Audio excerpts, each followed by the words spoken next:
Adrian ചക്രവർത്തിയുടെ വീടായിരുന്നു. ഒന്നാം ലോകമഹാ അതിനുശേഷം സഭയ്ക്ക് സ്വാതന്ത്ര്യം കിട്ടി കഴിഞ്ഞപ്പോൾ എല്ലാവരും ഇടുക്കി ഒഴുക്കി സഭയ്ക്ക് സ്വാതന്ത്ര്യം കിട്ടി കഴിഞ്ഞപ്പോൾ ഇതൊക്കെ സഭയുടെ ഭാഗമാണ്.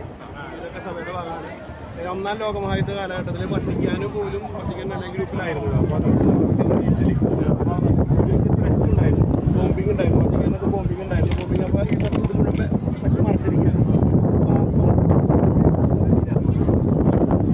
ഇതിനില്ല ആ വത്തിക്കാനുള്ള പാപ്പ പാലസിൽ അണ്ടർഗ്രൗണ്ട് വഴിയുണ്ട്.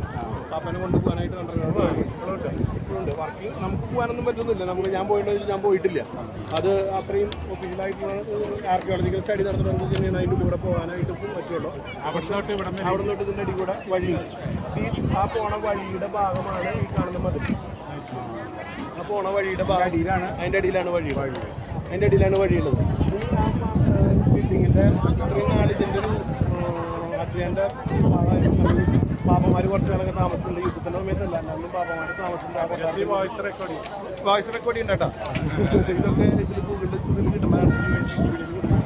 അതിനുള്ളിൽ താമസിച്ചിട്ടുണ്ടായിരുന്നു. അതിൻ്റെ ഒരു പ്രത്യേകത എന്ന് പറഞ്ഞു കഴിഞ്ഞാൽ പ്ലേഗ് ഉണ്ടായി. മിഡിൽ ഏജിൽ പ്ലേഗ് ഉണ്ടായിരുന്ന സമയത്ത് ലോകം മുഴുവൻ, പ്രത്യേകിച്ച് യൂറോപ്പിൽ മുഴുവൻ ഈ ബ്ലാക്ക് ഡെത്ത് നടന്നുകൊണ്ടിരിക്കുകയാണ്.